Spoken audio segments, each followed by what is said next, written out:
Además, ustedes nos han ofendido a los mexicanos.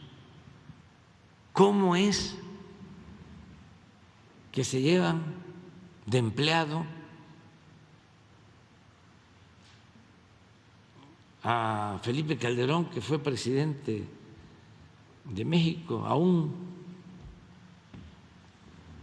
como presidente espurio, porque no ganó la elección? De todas maneras,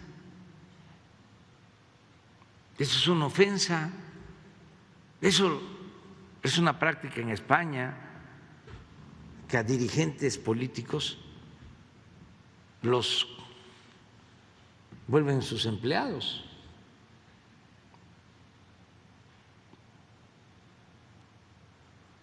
Y pues como tenían tanta influencia, dominan en el Poder Judicial, tienen como empleados a jueces y utilizan estos mecanismos leguleyos para imponerse, y al final, ¿qué es lo que estamos defendiendo? Pues que no aumente el precio de la luz, que no nos pase lo de España, para que la gente lo entienda, porque si dejamos a estos ambiciosos, gente sin escrúpulos, que lo único que les importa es el dinero, el lucro, pues dejamos en estado de indefensión al pueblo de México, y eso no. Entonces, es defender para que no aumenten los precios de la luz, que no aumente el precio de los combustibles. Esa es nuestra lucha. Y también que no desaparezca la Comisión Federal de Electricidad, porque ese era el plan. Si hubiesen ganado ellos, ya no existiría la Comisión Federal de Electricidad. No exagero, porque el plan era ir cerrando las plantas de la Comisión Federal de Electricidad para dejarle el mercado completo a Iberdrola y a las empresas extranjeras. Eso fue lo que no les pareció. Venían con el cuento de las energías limpias, hacer negocios sucios, venían a poner plantas eólicas sin permiso, porque eran los dueños de México y había que comprarles la energía con subsidio, porque había que pagarles tarifas especiales, aun cuando esas plantas requirieran respaldo de plantas de la Comisión Federal de Electricidad. Por ejemplo, las hidroeléctricas de la Comisión Federal de Electricidad se dedicaban solo a respaldar a estas plantas particulares, y el costo de operación de las plantas de la Comisión Federal de Electricidad no se incluía en lo que se les pagaba a las empresas particulares. Entonces estamos buscando fortalecer la Comisión Federal de Electricidad. Si en Estados Unidos no se hace así, o en España no se hace así, pues son otras historias. Nosotros nacionalizamos el petróleo, la industria eléctrica,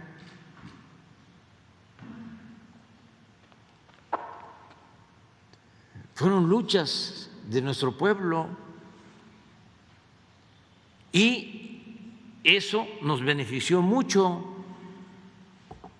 Imagínense lo que obtuvo el pueblo de México a partir de la expropiación petrolera de 1938, esa gesta histórica, esa decisión soberana del presidente Cárdenas. Pues se pudo desarrollar nuestro país, se pudo industrializar con el petróleo, nunca nos faltaba gasolina,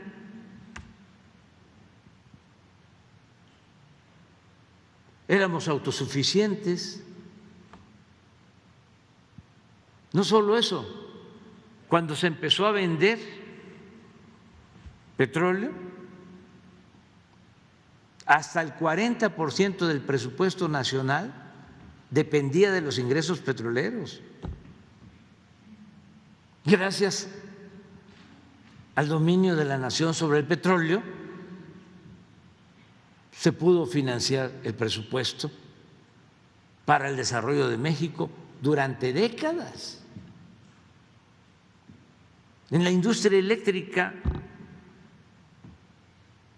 cuando el presidente López Mateos lleva a cabo la nacionalización de la industria eléctrica, lo hace para electrificar los pueblos. El ejemplo más claro es el del Internet. Ahora, ¿dónde hay Internet? En las ciudades. ¿Dónde está el mercado?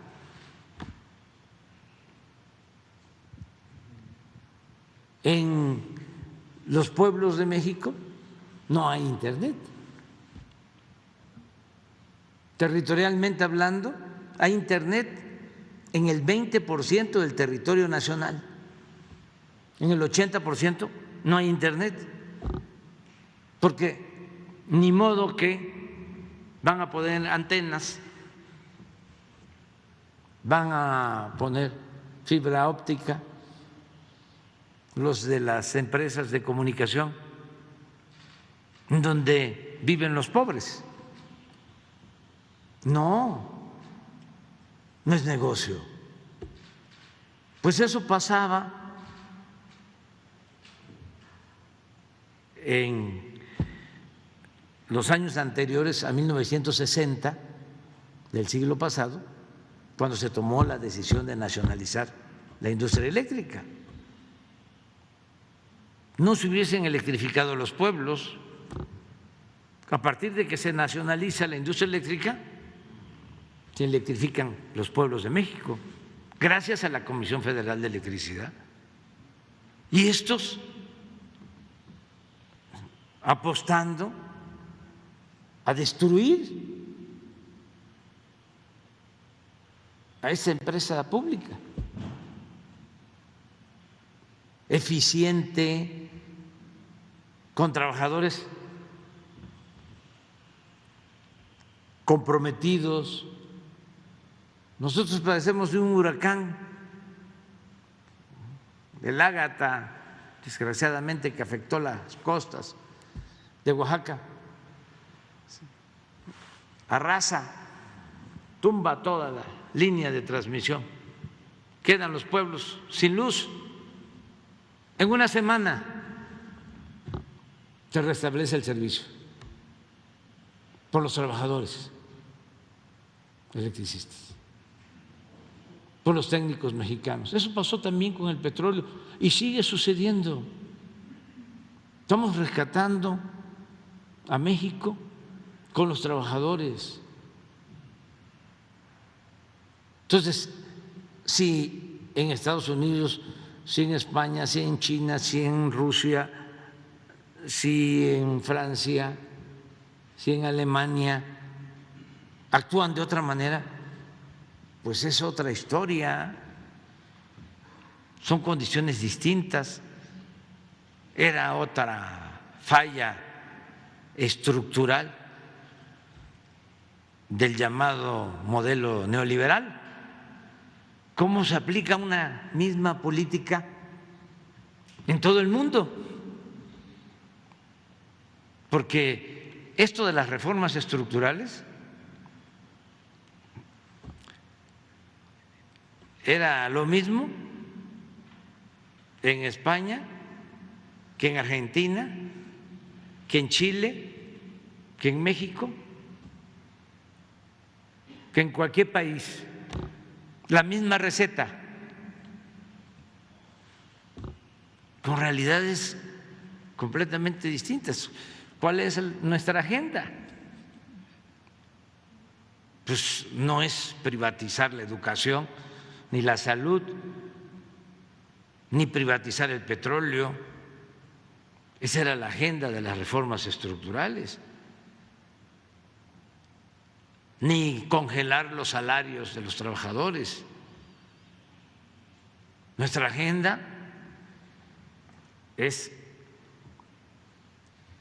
el bienestar del pueblo, combatir la desigualdad económica y social, desterrar la corrupción, acabar con la impunidad, separar al poder económico del poder político, lograr la pacificación del país. Eso no estaba en la agenda de ellos. Ese es el debate de fondo, pero no se resignan y piensan que van a imponerse. No, nosotros no nos vamos a dejar. Presidente, y preguntarle